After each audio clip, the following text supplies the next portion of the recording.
Hello and welcome back to subscribers to the channel. If you're not a subscriber yet, I hope that by watching this video and looking at some of the others on the channel, you might be interested enough to give the video a thumbs up and subscribe. Okay, what's the purpose of this video? Well, as you may have seen in the title, and you probably have seen in the title, it's an effort to try and pass on what advice I can give you regarding how to avoid the pitfalls of buying a once loved model, a second-hand model. Now the two models you can see in front of you here both have a different history to them.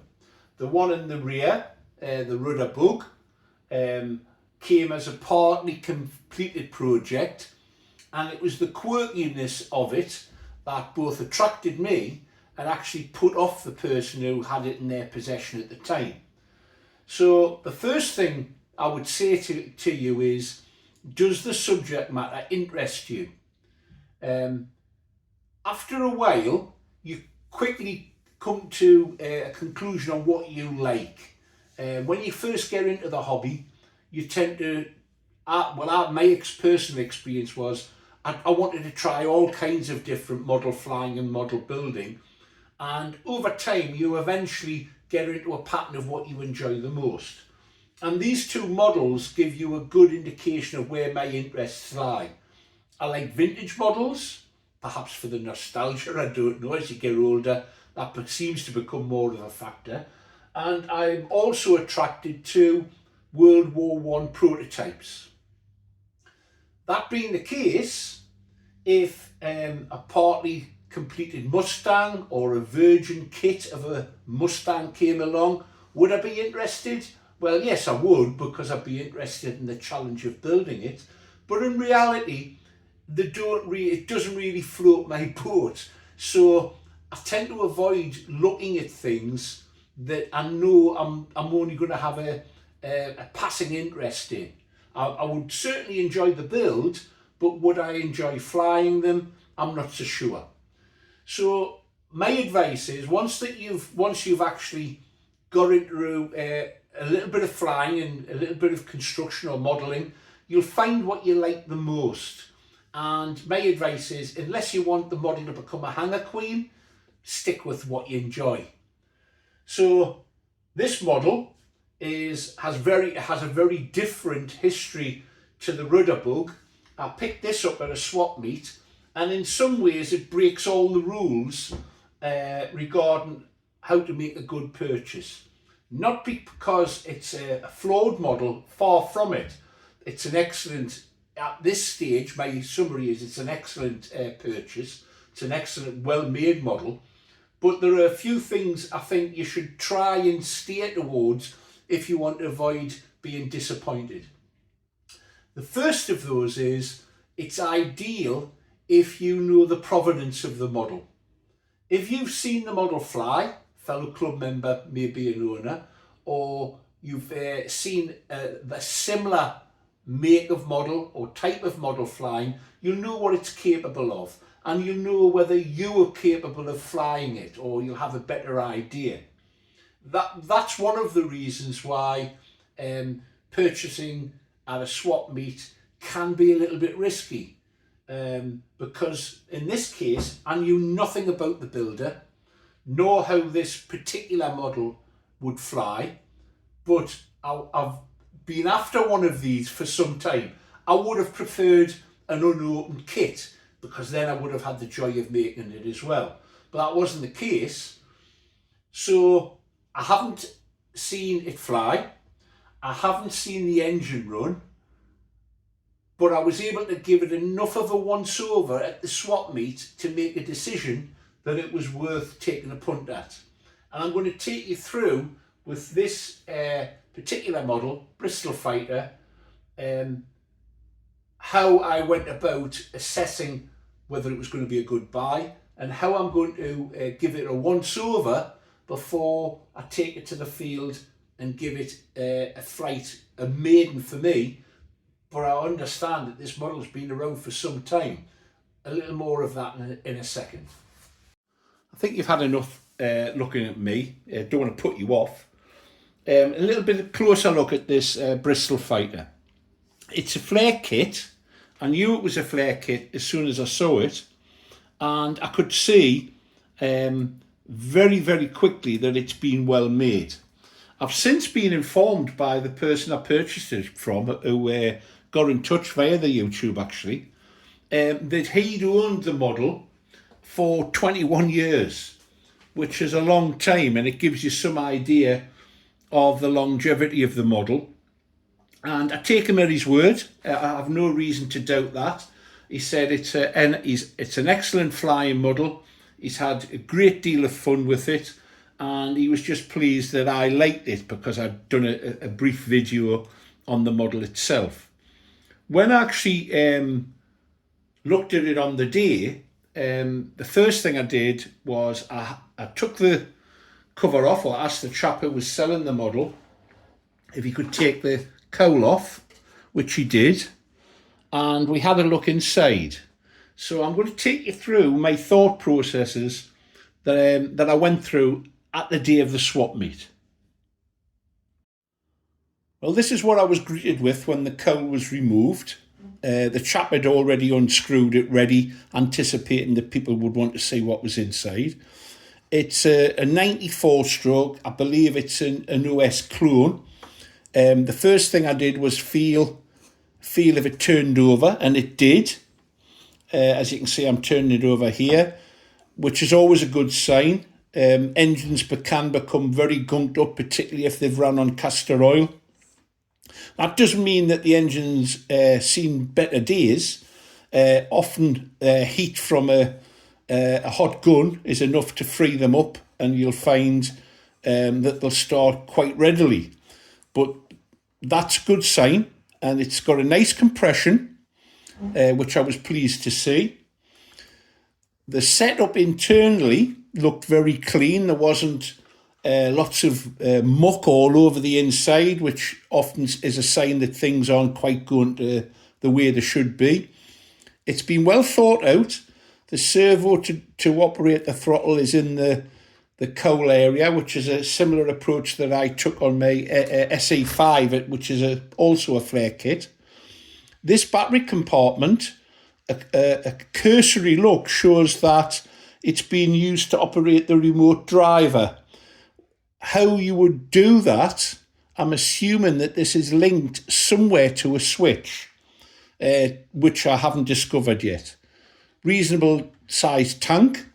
The first thing I would do with this, and the first thing I will do, is I'll replace all of the pipework. I'm not going to assume that it's okay and it hasn't perished. It can perish. I don't know how long the model's been sitting. I now know that the owner of this model had it for 21 years. He got in touch with me after I posted the last video. He was a little concerned by the title when I said, beware of swap meets. I think he thought that I was going to say I was really disappointed with it. I meant beware simply because you'll end up coming back with stuff that you haven't got room for. On the contrary, I'm very, very pleased with the model. But he did get in contact and he said he'd flown the model for some 21 years, which that's great to hear. So at some stage, this engine will need to be run up. I'll actually run it in the model. Only if I find problems would I actually go to the bother of taking it out. But I will take the tank out and, as I say, replace the fuel tubing, simply because I don't think it's worth the risk of having a bit of tubing that might have a hole in it or a leak in it that causes problems, dead stick, etc. So that was good news. And the next thing I started to look at was the airframe. Let's have a look at that. Because the rear cockpit was open, it meant that I could actually peer inside and see how the model had been put together. And I don't think it would be possible to actually show you with the camera, but looking inside, I could see that all the joints were well made. There were no gaps. It hadn't been bodged together. There were no obvious signs of any repair or damage that had been put right. So it's a clean airframe and actually had a good pier inside. I even used the torch on my phone so I could look inside.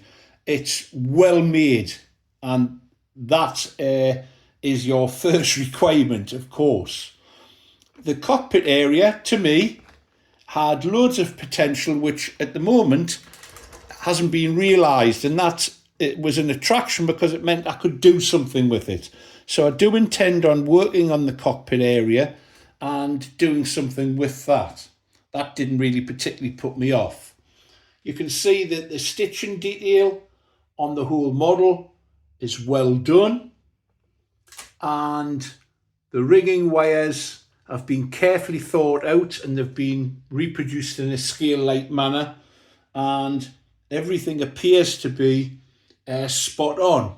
When it came to looking at the wings, I did find a couple of areas that need attention. Nothing major, but we'll talk about that in a moment.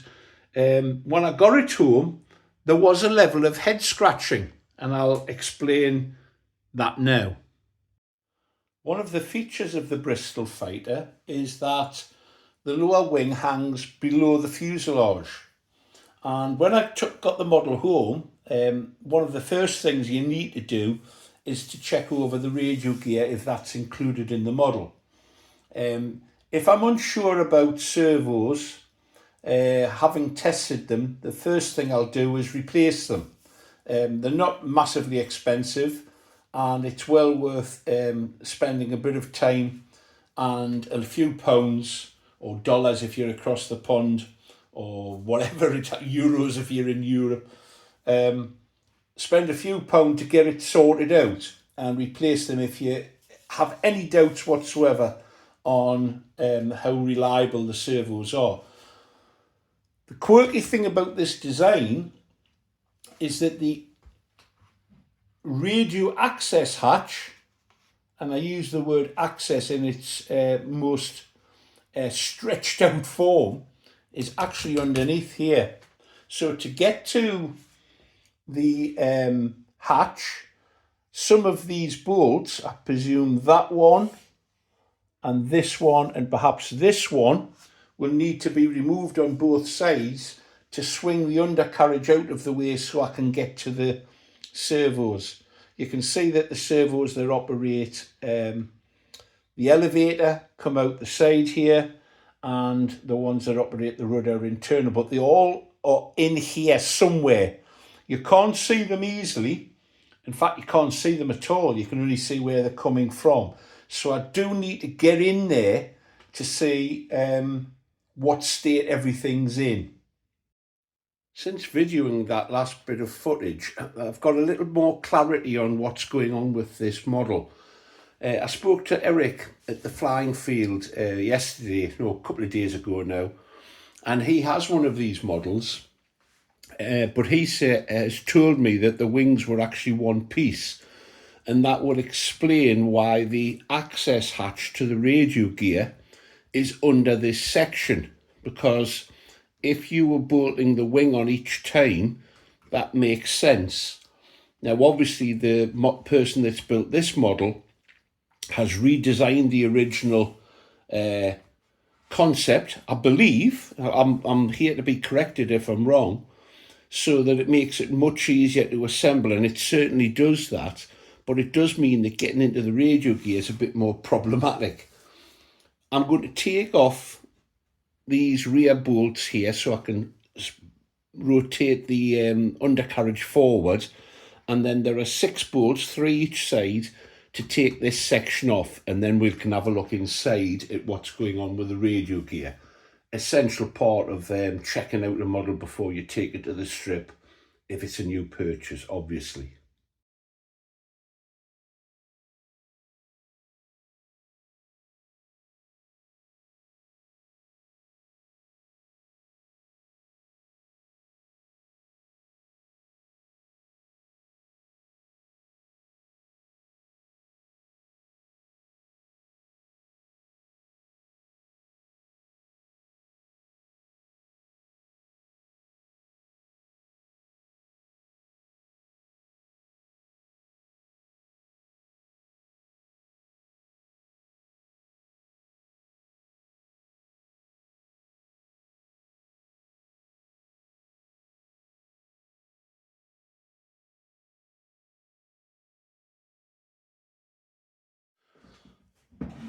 I did ask Eric why I hadn't seen him fly the model at the field, and he basically said it was a pain to set up, and I can imagine bolting these 6 bolts into position would be a nightmare.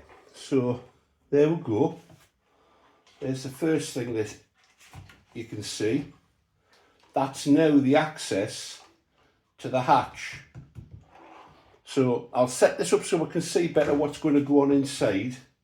I do want to pull through these aileron cables because they'll be a pain to put back through, but I'll sort something out. Give us a second. I've removed 2 screws here, and there we go. Let's have a look. Okay. What can I say? Let's bring you up so you can see better what's going on. Just bear with me a little. So that's the view inside. I'm going to check each servo out now and pull out the receiver, which is 35 meg, I think. So that's obviously going to have to go the distance. I'll remove that, and I think the access hatch, I may be able to work a way around that where I can use the cockpit area to gain access. I think down here would be a better location for the receiver, just on that shelf there. Right, I'll pull this receiver out and we'll see what we've got. So as I thought, it's 35 meg. It's a Futaba receiver, 9 channel. And here is a glow switch. I'm not sure how it's set up. I believe that we'll have an output to obviously provide the glow, signal positive, negative, and there's a splitter cable. One appears to be going to the 3rd port, which I would imagine that would be the throttle. So that as the throttle's used, it's kicking in, I'm assuming. What I'm going to do is take a cable out one at a time for the servos to track where they're going, because for some reason they seem to be going under and right the way around. So I'm going to check each servo one at a time with a tester, and I'll label them so I know which is which, and hopefully I can make sense of everything. Let's get that started.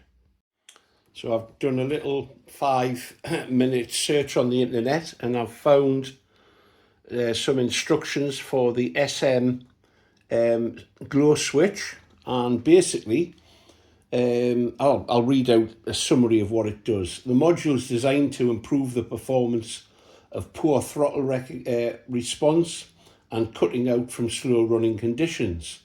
You could say if you set the engine up it shouldn't do that, but let's read on.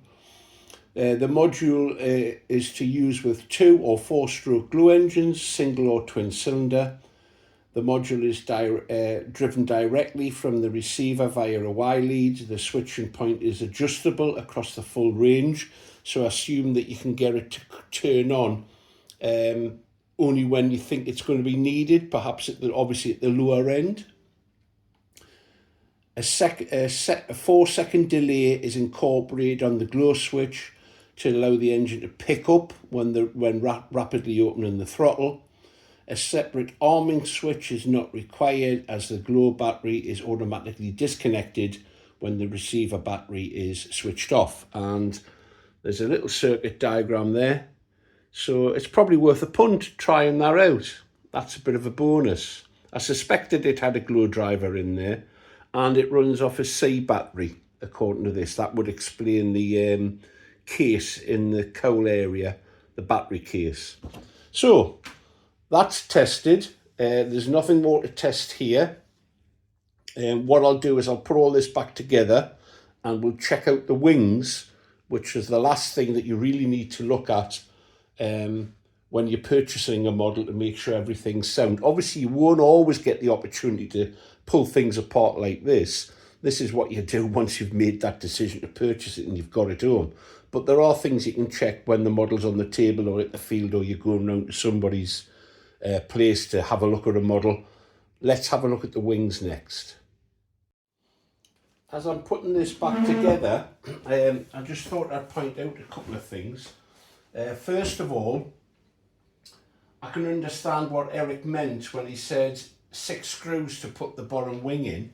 So obviously you would have to do this. If this was one piece, it would be extremely difficult to get around the wing to screw these in. So obviously it would be a nightmare rigging up. If you're optically challenged and you use varifocals, a little tip I always do is I turn my glasses upside down, because if you don't, it can be a real pain trying to line things up, or at least I find it to be so. So this is awkward enough without having to add the complications of not being able to clearly see it. I'll just get this one in, and then I'll point out something else. Oops, something else that I've seen or noticed, which I'm taking as a good sign.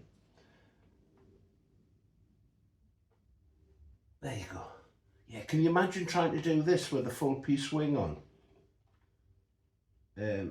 Slotted screws so they keep bouncing out.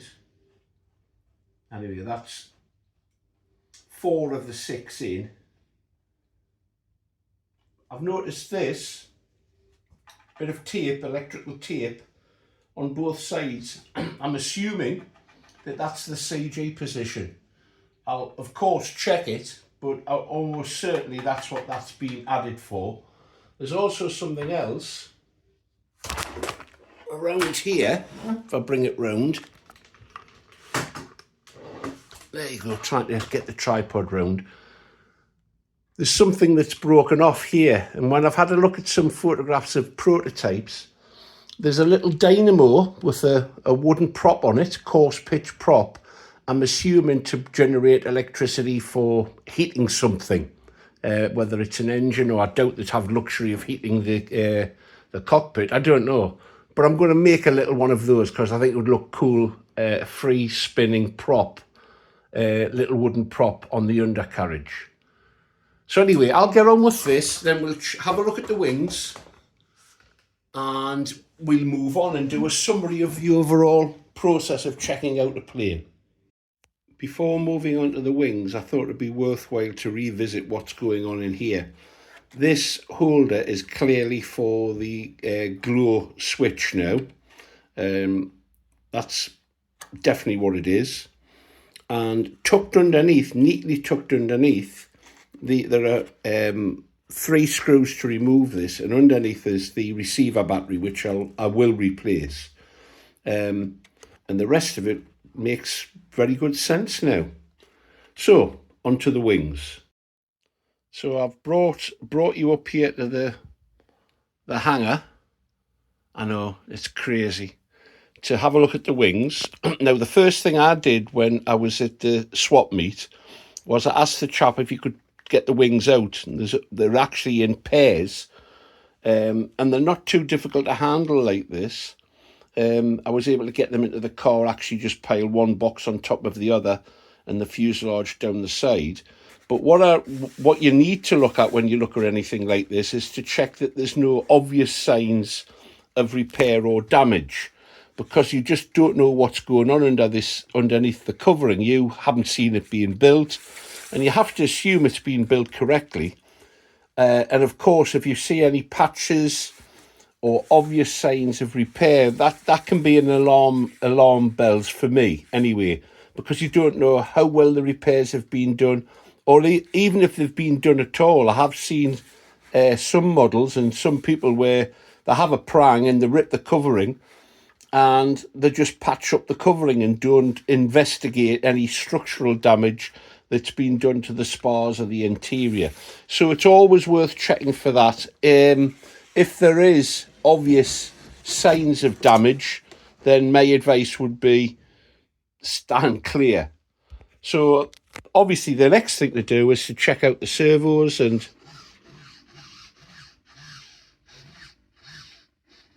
there you go. They're fine.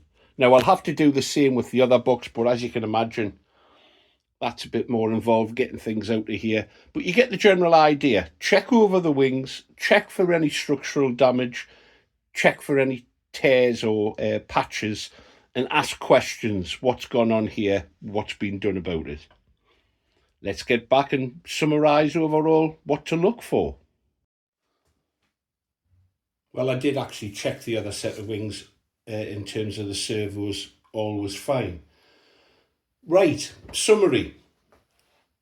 General rules that I follow most of the time when it comes to purchasing a model.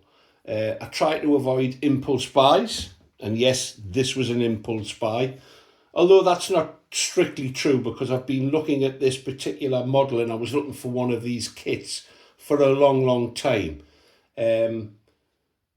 So I knew a good deal about them in terms of the flying qualities, and obviously they're quite rare to come across. And when I saw this, I just couldn't resist it, as I say, even though it's already built. So what do you do when you're looking for a model? I would say stick to the types of models that you really enjoy flying, because if you don't, you'll end up with a hanger queen. Pick a model that's well within your capabilities of flying, or if you buy something that's beyond you at that moment in time, have a clear plan of how you're going to get there. There are lots and lots of people that I know in the short time I've been involved in this hobby who buy a model because they just love the prototype and they're just too scared to fly it. And the big lumps of models to just stick in a hangar, aren't they? You might as well build plastic models if that's what you're going to do. They're in the element when they're in the air, and that's what I think you need to consider.